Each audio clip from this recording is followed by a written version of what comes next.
Hoje eu vou mostrar para vocês em detalhes o relatório que eu preparo para as editoras. Vamos lá?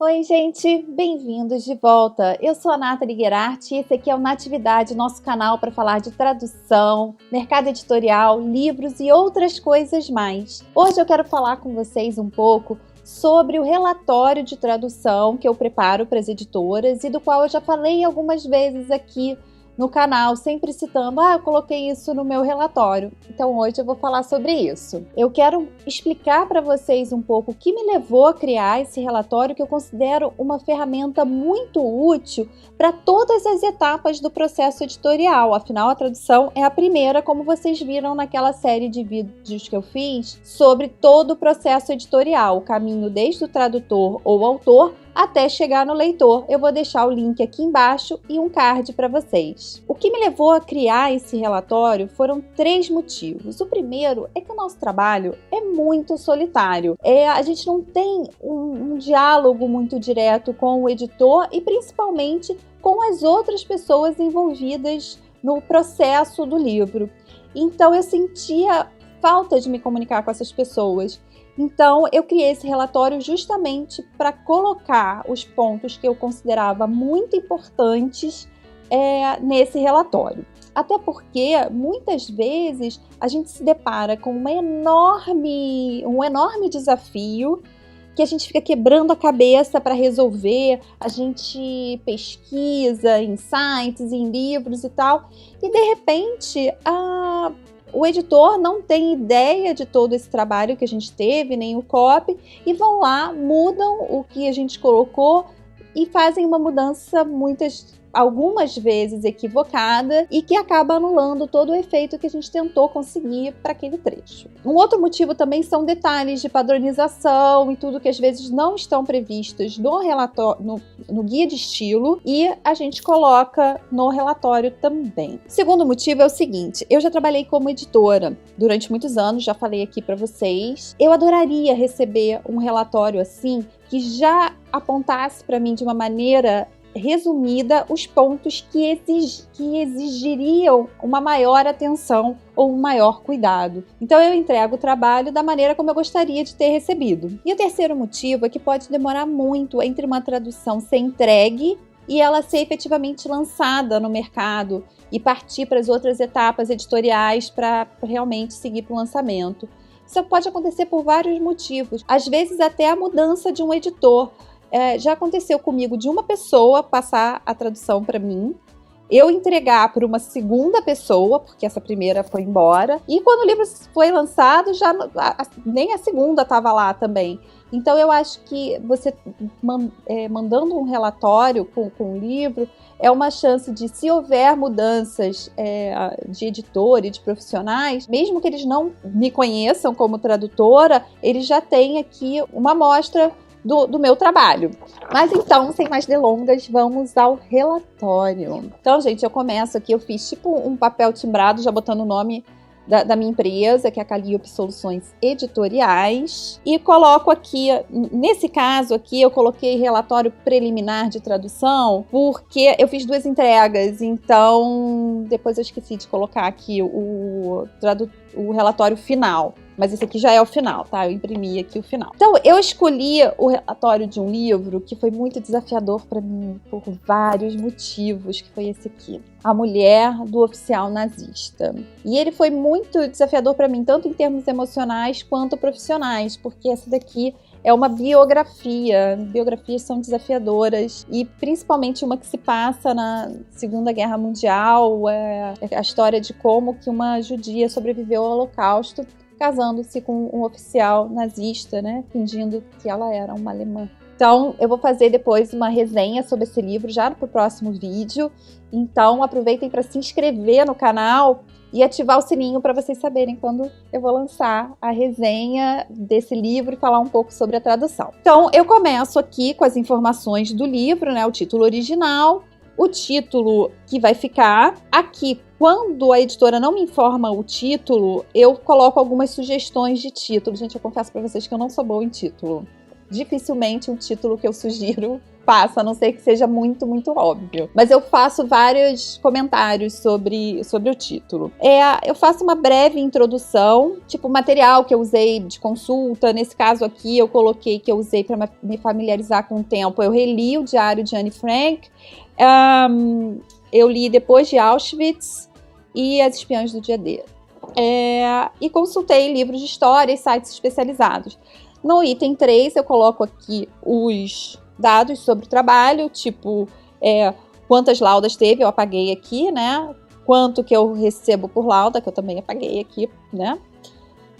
Qual é o tamanho da lauda dessa editora, que como vocês viram naquele vídeo que eu falei sobre pagamento, as laudas variam muito. E, por fim, eu coloco as datas de entrega e o prazo. No caso desse livro, esse relatório ficou grande, porque eu acabei usando todos os itens, mas lógico que eu tenho relatórios menores. Então aqui eu coloquei aqui no item 4 algumas orientações que eu recebi por e-mail da editora e eu tirei algumas dúvidas com ela, e aí eu tenho cuidado de sempre colar aqui nesse relatório, eu até coloco entre aspas, não sei se vai dar para vocês verem, a resposta que o editor me mandou. Dessa forma fica documentado aqui que eu estou seguindo a orientação do editor, para o caso de o livro demorar muito para ser lançado, enfim, acaba ficando uma memória aqui do livro. Olha, em seguida aqui vem o item 5, que é observações gerais. Aqui eu faço observações gerais do livro, como que eu vi no texto, desde de termos que eu tive que adaptar ou qualquer coisa assim, até, às vezes, até erro no original. Erros de grafia, de pontuação, de padronização. Por exemplo, eu até coloquei aqui, ó, questão de padronização. Essa autora, ela sempre usava aspas para indicar o pensamento da personagem, o pensamento dela, né? Em alguns momentos, ela passou a usar itálico. Então, eu anotei aqui que a gente resolveu usar as aspas para seguir a padronização. E quando no original estava em itálico, eu marcava como comentário de Word também. E aqui eu marcava as páginas, por exemplo, isso aconteceu na página 115 e 122 do original. Erro tipográfico no original. Por que é importante colocar isso?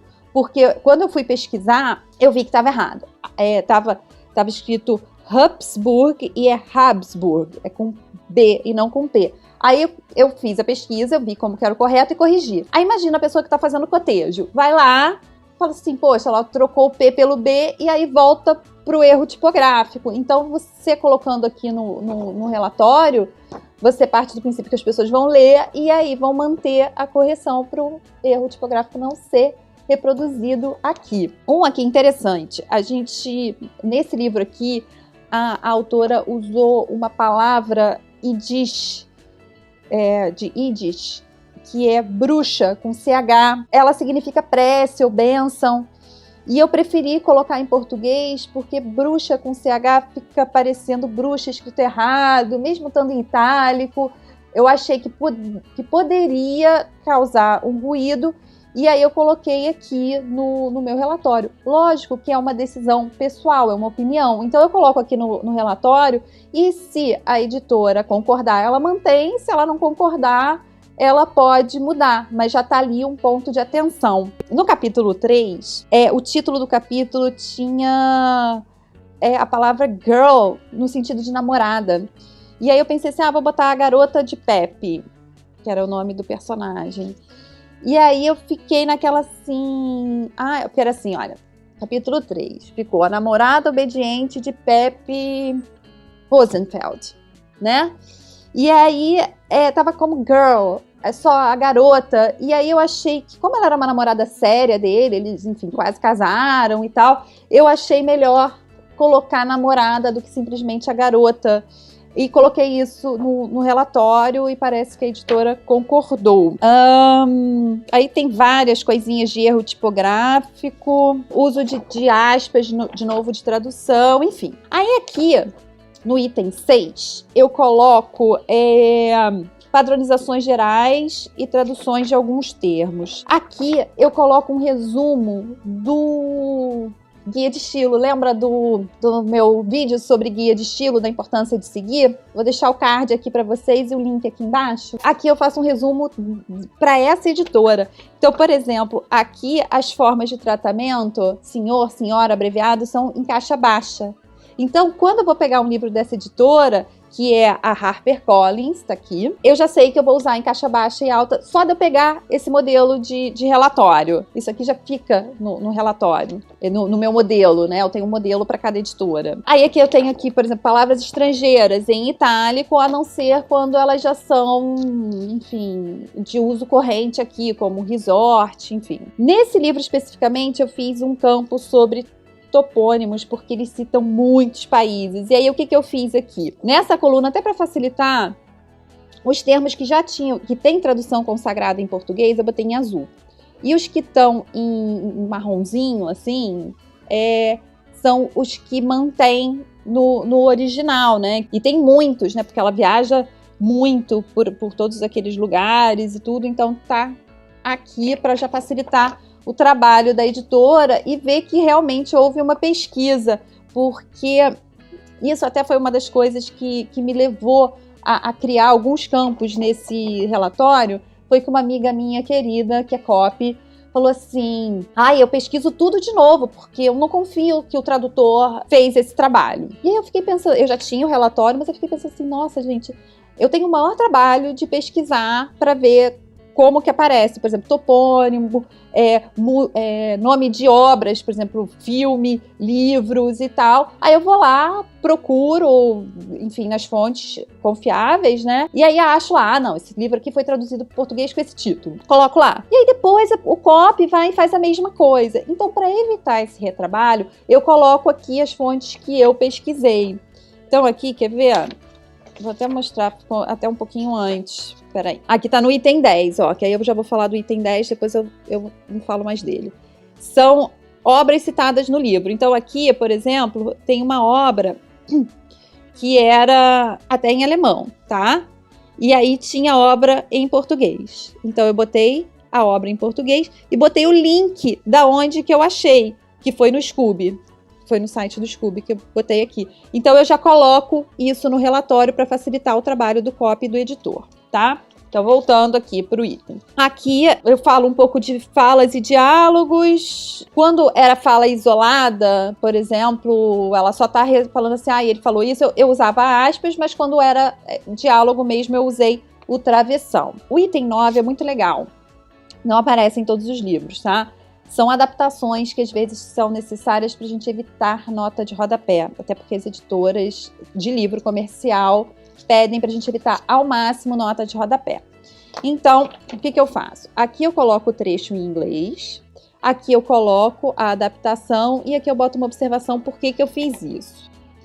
Então, por exemplo, no original estava Father's Restaurant closed on Rosh Hashanah e Yom Kippur, sei lá, não sei falar isso. O restaurante do meu pai fechava no Rosh Hashanah, o Ano Novo Judaico, e no Yom Kippur, Dia do Perdão, porque nem todos os leitores conhecem esses feriados, são judaicos. Então aqui, por exemplo, tinha... ele me ensinou aqui a how to bake a stollen, como assar um stollen, que é um tipo de pão de frutas secas e cobertos com açúcar. Então eu coloco como um aposto. Então assim, quando eu coloco alguma inclusão no texto, eu marco em amarelinho, já para ela ver. E por que eu coloquei? Aí eu já falei do item 10, né, que são as obras citadas no livro. Esse aqui tem vários, olha só, ficou até grandinho. Então agora, o item 11, finalmente, que são as notas de rodapé. As editoras pedem pra gente as editoras comerciais pedem pra gente evitar ao máximo as notas de rodapé. Só que esse livro aqui é um livro de não ficção. Muitas vezes a gente conseguiu evitar a nota de rodapé naquele item de adaptações que eu mostrei para vocês. Mas uma vez, na verdade, eu não consegui resolver dessa forma e eu sugeri uma nota de rodapé. O que eu faço? Eu já coloco aqui no relatório, eu explico por que eu coloco, por que eu acho importante essa nota e mando para a editora. No caso desse livro aqui, eles acataram e realmente saiu a minha nota aqui falando sobre um caso... caiu o marcador. Falando sobre um caso escandaloso que aconteceu na França no final do século XIX e que o leitor aqui brasileiro não teria como saber. Parece que é um caso famoso lá, jurídico. E aí eu botei aqui para não... Enfim, para as pessoas saberem do que se tratava. Por fim, eu coloco a conclusão, me colocando à disposição para qualquer dúvida que tenha ficado e me oferecendo para novos trabalhos. E este é o meu relatório, gente, que eu tento fazer para facilitar toda a etapa, todo o processo editorial, né? E para o livro sair o melhor possível, chegar lindo para os leitores. E é muito legal, porque com esse relatório, quando eu recebo o exemplar de cortesia, eu já vou nos pontos que eu sugeri alguma coisa, ou que eu apontei como importante, e vejo se a editora acatou ou não, ou qual foi a solução que eles encontraram, que pode ser uma solução melhor do que a minha, ou pior, enfim. Mas a gente vai aprendendo dessa forma. Bom, gente, eu acho que é isso. Vou ficando por aqui. Não se esqueçam de se inscrever, de deixar o like de vocês, comentários, dúvidas. Então, beijo grande, até o próximo vídeo e tchau, tchau!